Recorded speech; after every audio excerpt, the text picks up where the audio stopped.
रिलायंस की 44वें एजीएम की, जिसमें चेयरमैन मुकेश अंबानी ने रिलायंस जियो और गूगल की शराकत से बने नए जियोफोन नेक्स्ट का ऐलान किया।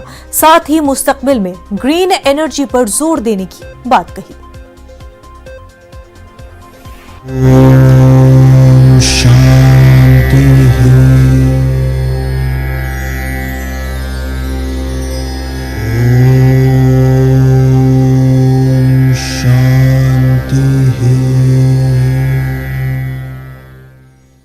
ओम शांति। कुछ इस तरह से शुरू हुई रिलायंस इंडस्ट्रीज की 44वीं एजीएम। सबसे पहले कोरोना के दौरान जान गंवाने वाले लोगों को खिराज अकीदत पेश किया गया। उसके बाद चेयरमैन मुकेश अंबानी ने कई अहम ऐलान किए, लेकिन शुरुआत की कंपनी की कमाई से। And financial success since the last EGM have exceeded our expectations despite the pandemic. Throughout the COVID crisis, our Reliance family has risen to the occasion with a sense of purpose and national duty. Every single employee has participated directly or indirectly in the fight against COVID and become a goodwill ambassador of Reliance.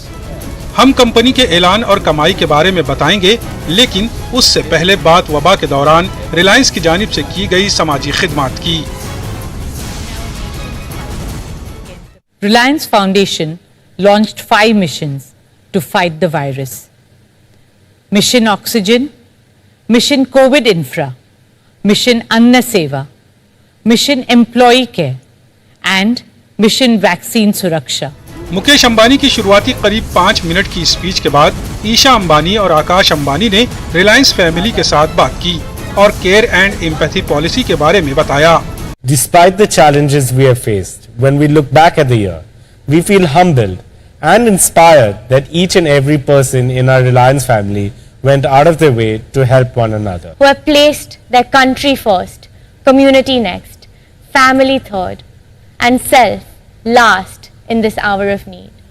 They are our real life superheroes. चलिए अब बात करते हैं chairman Mukesh Ambani की तरफ से किए गए अहम ऐलानों की, और इसमें सबसे पहला नंबर है जियोफोन नेक्स्ट का। नया स्मार्टफोन जियो और गूगल के फीचर्स और ऐप से लैस होगा।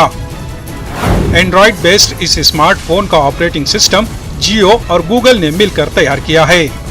नया स्मार्टफोन आम आदमी की जेब के एतबार से बनाया गया है। ये बेहद किफायती होगा और 10 सितंबर यानी गणेश चतुर्थी से फरोख्त शुरू होगी। मुकेश अंबानी ने मुल्क को 2G के बगैर और 5G के साथ बनाने को अपना हदफ करार दिया। JioPhone Next will be available in the market from the auspicious date of Ganesh Chaturthi, 10th September this year.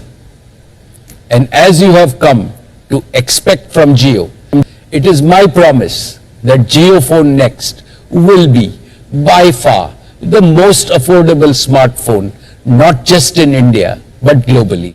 अब बात फ्यूचर इन्वेस्टमेंट की। क्लीन एनर्जी की जानिब में मुकेश अंबानी ने बड़ा ऐलान किया। मसलन 2021 में RIL new energy and material business के लिए 4 गीगा प्लांट लगाए गए। इसके लिए रिलायंस अगले 3 साल में 75 करोड़ रुपए की सरमायाकारी करेगा। 2030 तक रिलायंस 100 गीगावाट सोलार एनर्जी पैदा करेगा। इसका मकसद मुल्क और आलमी सतह पर ग्रीन एनर्जी को बढ़ावा देना है। Our new energy and new materials business. I had also announced our 15-year commitment to become net carbon zero by 2035.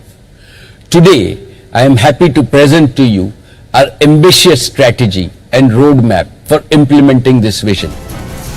Reliance ने जामनगर में धीरूभाई ग्रीन एनर्जी कॉम्प्लेक्स की तामीर शुरू की, जिसकी 5000 गीगावाट की प्रोडक्शन की ताकत होगी। मुकेश अंबानी ने एक बार फिर पीएम के आत्मनिर्भर भारत के मुहिम के साथ होने की बात दोहराई है। Bureau report, news 18 Urdu.